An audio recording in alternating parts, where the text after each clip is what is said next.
قال ربنا جل وعلا في محكم تنزيله ومن يبتغ غير الإسلام دينا فلن يقبل منه وهو في الآخرة من الخاسرين۔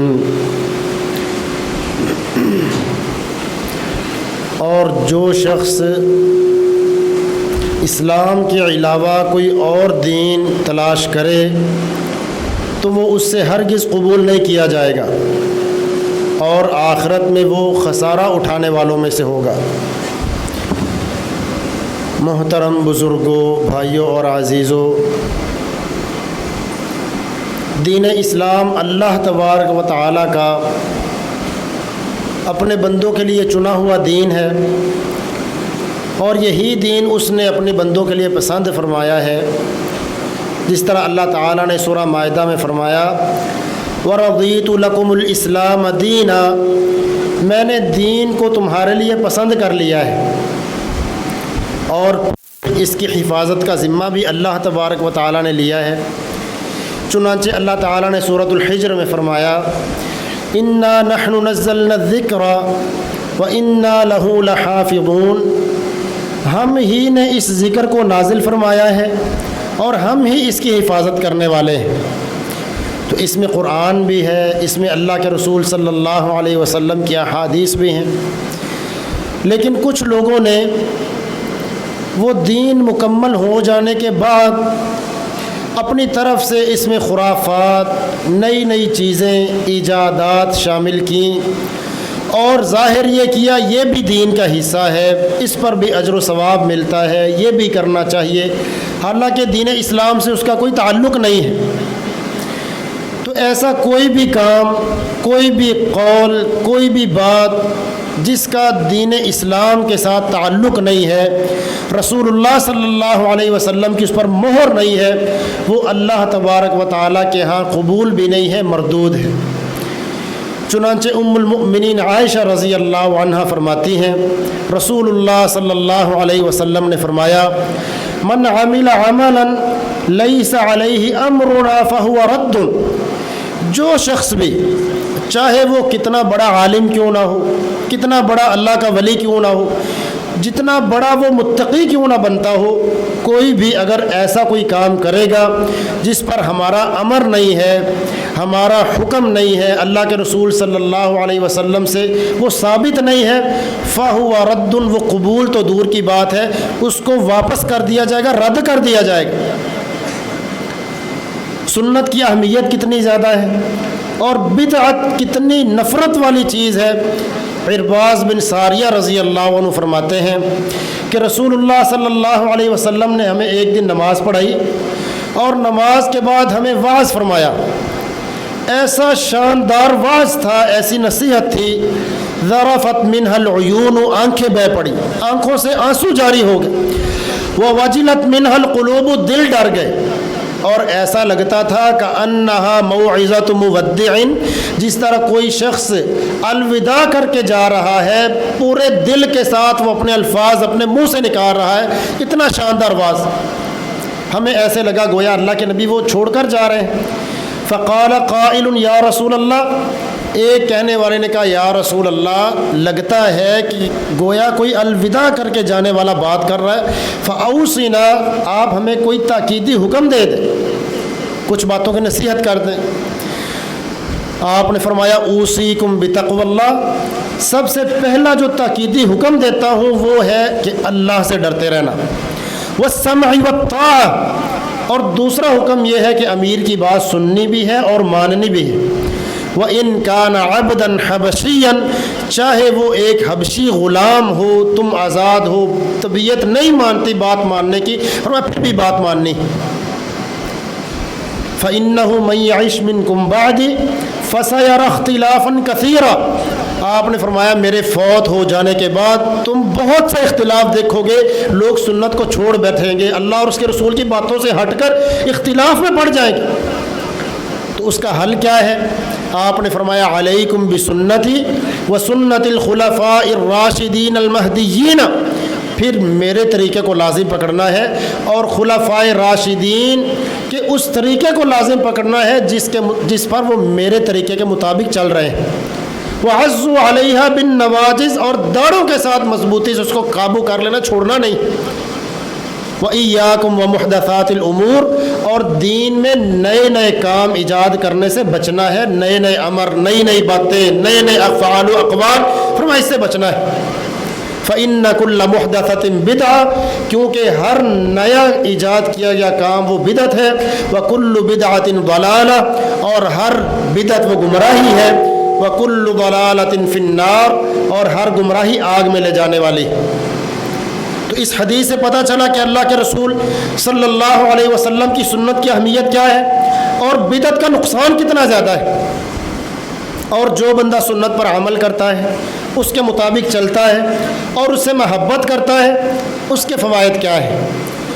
رسول اللہ صلی اللہ علیہ وسلم نے فرمایا، من سن فی الاسلام سنتا حسنہ، اللہ کے رسول کی ایک بات تھی صلی اللہ علیہ وسلم، آپ کا کوئی عمل یا طریقہ تھا، آپ نے بتایا، لوگوں نے بھلا دیا، یہ بندہ نئے سرے سے لوگوں میں بتاتا ہے کہ بھائی دیکھو اللہ کے نبی اس طرح کرتے تھے، اللہ کے رسول کا عمل یہ تھا، اللہ کے رسول اس طرح رہنمائی کر کے گئے ہیں۔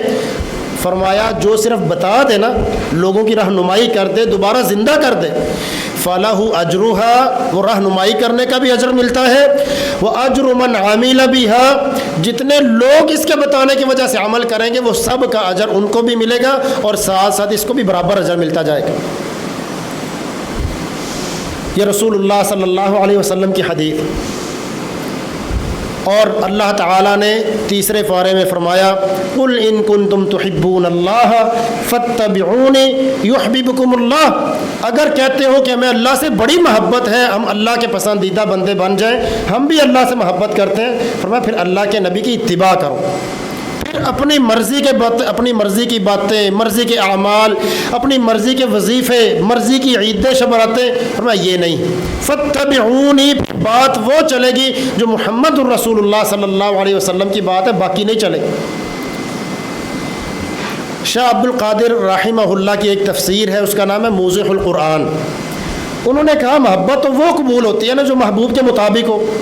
بندہ اپنی طرف سے محبت بڑی کرتا ہے، محبوب اس کو پسند ہی نہیں کرتا، پھر بندہ یہ بھی اعتراض کرتا ہے کہ بھائی میں محبوب سے محبت تو بڑی کرتا ہوں لیکن محبوب میرا بنتا ہی نہیں ہے۔ بھائی وہاں دیکھو تمہاری محبت میں خلل اور کمی کہاں واقع ہے، جو کمیاں پہلے اس کو دور کرو۔ لو کنت صادقا لأطاعته، اگر تو اپنی محبت کے اندر سچا ہوتا تو اس کی اطاعت کرتا۔ ان المحب لمن يحب مطیع، کیونکہ محبت کرنے والا وہ اپنے محبوب کی اطاعت کرتا ہے۔ فرمایا قل ان کنتم تحبون اللہ فاتبعونی یحببکم اللہ۔ دو باتیں ہیں، پہلی بات تو یہ کہ تب تک محبت سچی نہیں ہے جب تک اللہ کے رسول کی اطاعت نہیں۔ دوسری بات جب اطاعت آ جائے گی پھر صرف محبت ہی سچی نہیں، پھر اللہ بھی بدلے میں تم سے محبت کرے گا۔ کعب احبار فرماتے ہیں، سنن تاریخ بغداد میں ہے، کہتے رسول اللہ صلی اللہ علیہ وسلم نے جمعے کے دن غسل واجب غسل کا حکم دیا کہ غسل واجب، غسل یوم الجمعہ واجب علی کل محتلم، ہر بالغ بندے پر واجب۔ تو کہتے جب اللہ کے نبی نے یہ فرما دیا تو میں اس بات کو پسند کرتا ہوں کہ ہر جمعے کو غسل کروں، حتیٰ کہ مجھے اگر ایک گلاس پانی 1 دینار کے بدلے خرید کر غسل کرنا پڑے نا میں پھر بھی کروں گا، کیونکہ اللہ کے نبی کا حکم آ گیا ہے۔ یہ سنت کی اہمیت۔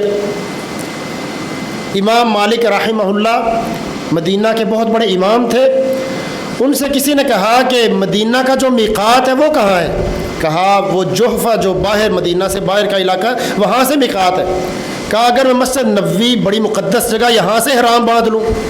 کہا مجھے ڈر ہے کہ تم بدعت کے اندر اور فتنے میں مبتلا ہو جاؤ گے۔ اللہ کے نبی صلی اللہ علیہ وسلم آپ نے میقات جحفہ کو مقرر کیا ہے، ذوالحلیفہ کو، وہاں جا کر میقات احرام باندھو۔ ادھر سے میقات باندھو گے، احرام باندھو گے، تمہارا عمل قبول تو دور کی بات ہے، فتنے اور بدعت کے اندر واقع ہو جاؤ گے۔ مومنین کا کام یہ ہے کہ جب اللہ کے رسول کی بات آ جائے اس کو آگے رکھتے ہیں، پھر بدعات کو ترک کر دیتے ہیں۔ اللہ تعالیٰ نے سورہ نور میں فرمایا انما کان قول المؤمنین اذا دعوا الی اللہ ورسولہ لیحکم بینہم مومنوں کا حق تو یہ ہے، ان کی صفت تو یہ ہے کہ جب اللہ اور اس کے رسول کی بات آ جاتی ہے ان یقولوا سمعنا واطعنا، دو باتیں کرتے ہیں، ایک تو کہتے ہیں ہم نے اللہ اور اس کے رسول کی بات سن لی، اور واطعنا پھر اس پر اطاعت اور عمل شروع کر دیتے ہیں۔ اور منافقوں کا عمل کیا ہے؟ فرمایا وَإِذَا دُعُوا إِلَى اللَّهِ وَرَسُولِهِ لِيَحْكُمَ بَيْنَهُمْ إِذَا فَرِيقٌ مِّنْهُمْ مُعْرِضُونَ، ان کے سامنے اللہ اور اس کے رسول کی بات آتی ہے، منہ پھیر کر اعراض کر کے پیچھے چلے جاتے ہیں، لاؤ بھی دلیل، لاؤ دلیل کہاں ہے؟ انہیں جس بات سے منع کیا جائے کہ اللہ کے رسول کی اس پر مہر نہیں ہے، آپ نے کچھ دن پہلے ایک ویڈیو دیکھی ہوگی، اس میں کہتے جو بندہ ہم سے میلاد مانگنے کی دلیل پوچھے گا نا، ہم کہیں گے اپنے باپ کی دلیل لے کے آؤ۔ واللہ دین اسلام کا اتنا استہزاء اور ٹھٹھا آج تک کسی نے نہیں اڑایا جو آج کل یہ دور چل پڑا ہے کہ جو عمل پوچھا جائے کہ بھائی یہ جو عمل کرتے ہو دین کا نام لے کر کرتے ہو، اللہ اور اس کے رسول سے دلیل دو، وہ کہتے ہیں اپنے باپ کی دلیل لے کے آؤ۔ یہ تو گویا اپنی خواہشات کی پیروی ہے، وہ منہ سے ہم کہتے ہیں کہ ہم مسلمان ہیں لیکن ہمارا عمل اس کے مطابق نہیں۔ سنت سے محبت کیا ہے؟ اللہ اکبر۔ عرب کے ایک بہت بڑے عالم گزرے ہیں محمد بن صالح العثیمین رحمہ اللہ، اللہ تعالیٰ نے بڑا کام لیا ہے۔ ایک دفعہ ان کو انتڑیوں کی، وہ کینسر انتڑیوں کا ہو گیا، بیمار ہو گئے، تو شاہ ملک جو تھے، ملک فہد، انہوں نے ان کو امریکہ علاج کے لیے بھیج دیا۔ وہاں انہوں نے کہا ہم شعاعوں کے ذریعے، لیزر کے ذریعے علاج کریں گے، لیکن اس کا نقصان یہ ہوگا کہ جسم کے سارے بال جھڑ جائیں گے، وہ اس کا نقصان، یہ بال ختم ہو جائیں گے۔ کہا کیا داڑھی کے بال بھی ختم ہو جائیں گے؟ کہا داڑھی کے بال بھی ختم ہو جائیں گے، یعنی موڈ نہیں رہے، اس طرح نہیں چلا رہے، خود بخود وہ بعد میں خود بخود گر کر وہ ختم ہو جائیں گے۔ اس میں اگر وہ جان بوجھ کر بھی ختم کرتے، بیماری کے اندر اللہ تعالیٰ نے رخصت دی ہے۔ کہا اگر داڑھی کے بال بھی ختم ہو جائیں گے تو میں تو چاہتا ہوں کہ اللہ سے ملاقات ہو، میرے چہرے پر سنت ہو، سنت سے محبت بڑی ہے۔ کہا میں علاج نہیں کرواتا۔ اسی طرح وہ واپس سعودیہ کے اندر آ گئے، وہ سعودیہ کے اندر پھر علاج کرواتے رہے، اللہ نے شفا دے دی۔ یعنی یہ سنت سے محبت ہے۔ اور دوسری طرف وہ بندہ جو اللہ کے رسول کی سنت سے محبت تو دور کی بات ہے، وہ بڑی جس طرح قابل نفرت چیز نہیں نہ ہوتی، اس طرح وہ اس طرح کے ساتھ پھیر کر کہ بھائی مجھے محبت کوئی نہیں، وہ اچھی طرح، کئی تو ایسے 50-60 سال کے ہو جاتے ہیں، وہ جلد ہاتھ میں نہیں آتی، پکڑ کر اوپر اس طرح چلا کر سیفٹی کے ساتھ وہ صاف کر رہے ہوتے، چہرے پر بال نہ رہ جائے۔ یہ ہماری سنت سے محبت ہے۔ دعویٰ بھرتے ہیں ہم عشق رسول کا، اللہ کے رسول سے بڑی محبت ہے، ہم سے زیادہ اللہ کے رسول سے کوئی محبت کرنے والا ہے ہی کوئی نہیں، اور جو اس طرح کی محبت نہ کرے ہم اس کو ابلیس کہنے سے کم باز بھی نہیں آتے۔ امام ابن باز رحمۃ اللہ علیہ، جنہوں نے مدینہ یونیورسٹی کی بنیاد رکھی رحمہ اللہ، اللہ ان سے راضی ہو، وہ جب آخری وقت آیا وضو کروایا گیا اور ایک آدمی نے بائیں پاؤں کے اندر نہ پہلے جوتا پہنا دیا۔ اب حدیث میں نبی صلی اللہ علیہ وسلم نے فرمایا جب کوئی جوتا پہنے تو پہنتے وقت دایاں پہلے پہنے، اور جب کوئی اتارے تو اتارتے وقت بایاں پہلے اتارے۔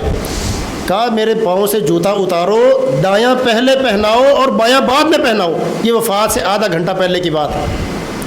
عمر رضی اللہ عنہ کو خنجر لگا تو لوگ عیادت کے لیے آ رہے، بیمار پرسی کے لیے، ایک جوان آیا، جب وہ واپس جانے لگا نا، کہا اس کو بلا کے لاؤ۔ کہا یبن اخی، بھتیجے، ارفع ازارک، اپنی شلوار اونچی کر لو، اپنی چادر جو ٹخنوں سے نیچے جا رہی ہے اس کو اونچا کرو۔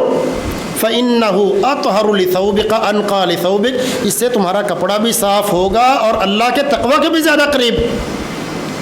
سنت سے محبت تھی، بدعت سے اتنی نفرت، ہر وہ بات جو اللہ اور اس کے رسول کی ہے اس پر عمل کرنے کی کوشش کرتے رہنا، حتیٰ کہ جان نکلنے تک اس پر عمل کی کوشش ہونی چاہیے۔ اور بدعت کیا ہے؟ ام المؤمنین عائشہ رضی اللہ عنہا نے تعریف فرمائی ہے، فرمایا من احدث فی امرنا ھذا ما لیس منہ فہو رد۔ نبی صلی اللہ علیہ وسلم نے فرمایا ہر وہ کام جو دین کے اندر دین سمجھ کر نکالا جائے نا کہ یہ دین ہے، اس پر ثواب ملتا ہے اور وہ دین کا حصہ نہیں ہے، فہو رد، وہ اللہ کے ہاں مردود ہے، قبول نہیں، بلکہ اس کے متعلق سزا بتائی اللہ تعالیٰ نے۔ سورہ فاطر کے اندر اللہ تعالیٰ نے فرمایا افمن زین لہ سوء عملہ فرآہ حسنا بتاؤ وہ شخص جس کا برا عمل اس کے لیے مزین کر دیا گیا اور اس کو اچھا سمجھتا رہتا ہے، بتاؤ یہ اللہ کیا قبول ہے؟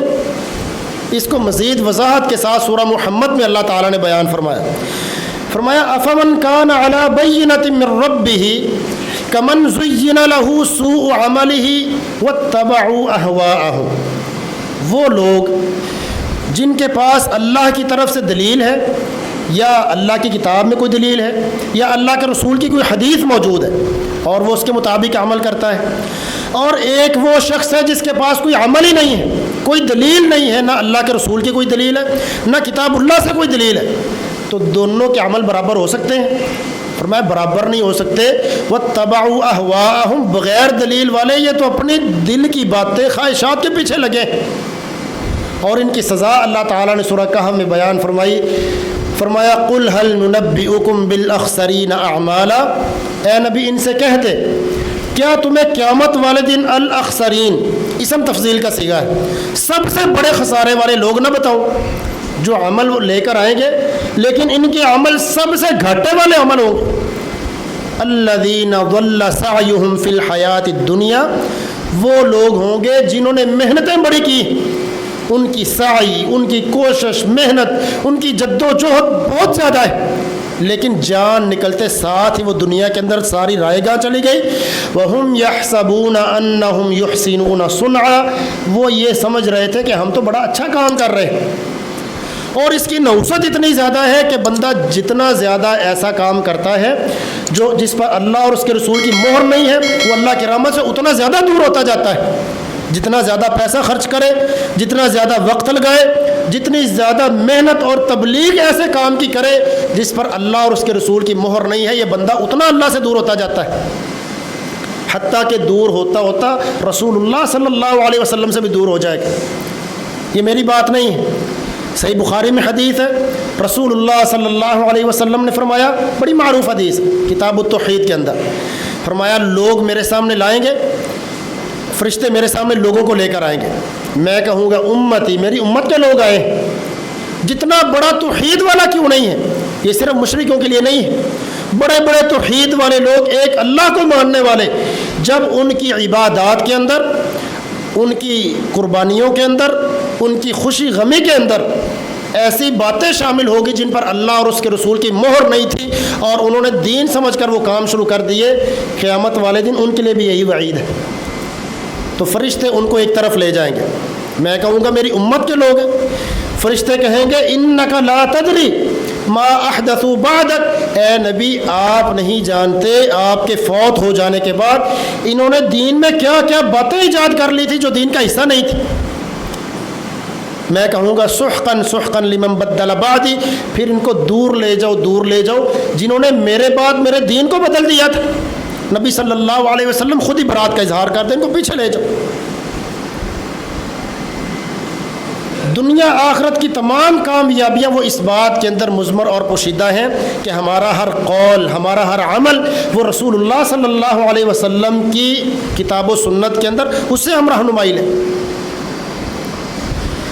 رسول اللہ صلی اللہ علیہ وسلم فوت ہوئے، ابو موسیٰ اشعری رضی اللہ عنہ مسجد میں آئے تو دیکھا کچھ لوگ گٹھلیوں پر وہ سبحان اللہ، الحمدللہ اور اللہ اکبر اس کی تسبیح کر رہے تھے۔ یہ سنن دارمی کے اندر حدیث ہے۔ جس طرح آج کل آپ دیکھتے ہیں کوئی فوت ہو جائے تو مدرسے کے طالب علموں کو وہ 30-35 لڑکوں کو بلا لیتے ہیں کہ یہ ایصال ثواب کے لیے وہ ایک بوری، ایک توڑا وہ کھجور کی گٹھلیاں کھول دی جاتی ہیں، لو جی اس پر سبحان اللہ پڑھتے جاؤ، اتنی دفعہ پڑھ کر وہ مردے کو ایصال ثواب وہ اتنا بخش دیا گیا ہے، اتنے پارے بخش دیے گئے۔ یہی کام دیکھا کہ ابو موسیٰ اشعری رضی اللہ عنہ نے، لوگ ایک حلقہ بنا کر بیٹھے ہیں اور ایک بندہ مقرر کیا ہوا ہے، وہ ایک گروپ کے پاس جاتا ہے، اس کو کہتا ہے 100 دفعہ سبحان اللہ کہو اور 7 گٹھلیاں گنتے جاؤ، پھر وہ دوسرے گروہ کے پاس جاتا ہے، اسے کہتا ہے 100 دفعہ الحمدللہ کہو، پھر تیسرے گروہ کے پاس جا کر کہتا ہے 100 دفعہ اللہ اکبر کہو۔ وہ اسی طرح گھر واپس آئے اور آ کر انہیں راستے میں عبداللہ بن مسعود رضی اللہ عنہ بڑے جلیل القدر صحابی ملے، کہا ابو عبد الرحمن، یہ کنیت ہے ابو عبداللہ بن مسعود رضی اللہ عنہ، کہا یا ابو عبد الرحمن میں نے ایک بڑی عجیب چیز دیکھی ہے، لوگ اس طریقے سے وہ اللہ کی تسبیح کر رہے ہیں۔ عبداللہ بن مسعود رضی اللہ عنہ بھی ان کے ساتھ مسجد میں گئے، جا کر دیکھا شدید غصے میں آ گئے، کہا لوگوں ابھی تو اللہ کے رسول صلی اللہ علیہ وسلم کے برتن وہ بوسیدہ نہیں ہوئے اور تم نے دین میں نئی نئی باتیں ایجاد کر لی۔ یہ تابعین تھے، کہا اللہ کے رسول کے برتن بوسیدہ نہیں ہوئے، تم نے اپنی طرف سے تسبیحات اور تحلیلات لا الہ الا اللہ الحمدللہ گٹھلیوں پر گننا شروع کر دیا۔ بہت سے محدثین سے اور صحابہ کرام سے ایسے آثار ملتے ہیں، اس کے متعلق احادیث بھی آتی ہیں کہ جب بندہ بدعات کا شکار ہو جاتا ہے نا، اللہ تعالیٰ ان سے سنتیں اٹھانی شروع کر دیتے ہیں، لوگ سنت چھوڑ دیتے، بدعتوں کے پیچھے چل پڑتے۔ آپ دیکھ لیں کہ میت وفات کے وقت رسول اللہ صلی اللہ علیہ وسلم نے حکم دیا تھا لقنوا موتاکم لا الہ الا اللہ، اپنے فوت ہونے والے جو قریب الوفات لوگ ہیں ان کو لا الہ الا اللہ پڑھنے کی تلقین کرو۔ لوگوں نے کیا کام شروع کر دیا؟ میت کے پاس سورہ یاسین کی تلاوت شروع کر دی، جس کے متعلق ایک بھی صحیح حدیث رسول اللہ صلی اللہ علیہ وسلم سے ثابت نہیں۔ اس کا نتیجہ کیا ہوا؟ صحیح حدیث جو بخاری مسلم کی تھی لا الہ الا اللہ کی تلقین کرنا، وہ لوگوں نے بھلا دی، اور جو ایک غلط بات لوگوں کے اندر پھیل چکی تھی کہ یاسین مردوں کے پاس پڑھنی چاہیے، وہ لوگوں میں بڑی مشہور ہو چکی ہے۔ اسی طرح رسول اللہ صلی اللہ علیہ وسلم نے آپ نے فرمایا جب کوئی آدمی اپنی بیوی کے پاس جائے وہ رات سوتے وقت غسل کر لے، اگر غسل نہیں کرتا تو وضو کر کے سوئے۔ لوگوں نے اس کو ترک کر دیا، غسل کرنا تو دور کی بات، سنت سے عمل چھوڑا، لوگ اصل سنت کو بھلا بیٹھے، انہوں نے وضو کرنا بھی ترک کر دیا۔ رسول اللہ صلی اللہ علیہ وسلم کی جب سنت بھلا دی جائے، لوگ پھر اصل کو چھوڑ کر بدعات کے پیچھے چل پڑتے ہیں۔ اسی لیے اللہ تعالیٰ نے سورۃ الاعراف میں فرمایا اتبعوا ما انزل الیکم من ربکم ولا تتبعوا من دونہ اولیاء، فرمایا اس بات کی پیروی کرو جو تمہاری طرف تمہارے رب کی طرف نازل کی گئی ہے، اس کے علاوہ جو اولیاء ہیں، جو اللہ اور اس کے رسول کے علاوہ باتوں کی طرف حکم دیتے ہیں، ان کی بات نہیں مانی۔ لوگوں کا حال کیا ہے؟ ان کو اس بات کا علم تو دور کی بات ہے کہ سنت کا پتہ ہو، لوگوں نے بدعات سے بہت آگے نکل کر اس حد تک آ گئے ہیں کہ اب آپ دیکھیں گے کہ ہر بات جو بندہ اپنی مرضی سے کرنا چاہتا ہے نا، وہ اس کے آگے لکھ دیتا ہے علی رضی اللہ عنہ کا قول ہے۔ آپ کو یہ کثرت کے ساتھ ملتے ہیں۔ جو حدیث وہ اپنی مرضی کی پھیلانا چاہتا ہے، چاہے وہ بڑی سے بڑی من گھڑت گپ کیوں نہ ہو، وہ اس کے ساتھ آگے بخاری کا حوالہ لگا دیتا ہے۔ پڑھنے والا وہ زحمت نہیں کرتا میں ذرا دیکھوں تو صحیح بخاری کے اندر، صحیح مسلم میں حدیث کی کسی کتاب میں موجود بھی ہے یا نہیں۔ لوگوں نے تو اس بات کو دین سمجھ لیا ہے کہ انہیں کہا جائے کہ بھئی یہ جو عمل کرتے ہو کہاں سے ثابت ہے، وہ کہتے ہیں علامہ اقبال کی بات ہے، قائد اعظم کی بات۔ لوگوں کو پتہ بھی نہیں۔ ایک خاتون وہاں عمرے پر آئی، اس کو غزوہ بدر کے متعلق بتایا گیا، لوگوں کی دین سے دوری کا حال یہ کہتے غزوہ بدر وہی ہے کہ جب پاکستان آزاد ہوا تھا۔ واللہ افسوس کی بات یہ ہے لوگ سنت سے اتنا دور ہو چکے ہیں۔ اور اب حال ہمارے کچھ علماء نے لوگوں کا یہ کر دیا کہ لوگوں کو سنت سے جوڑنے کی بجائے ہر گروہ ہر فرقہ وہ اپنے امام کے ساتھ جوڑنا چاہتا ہے۔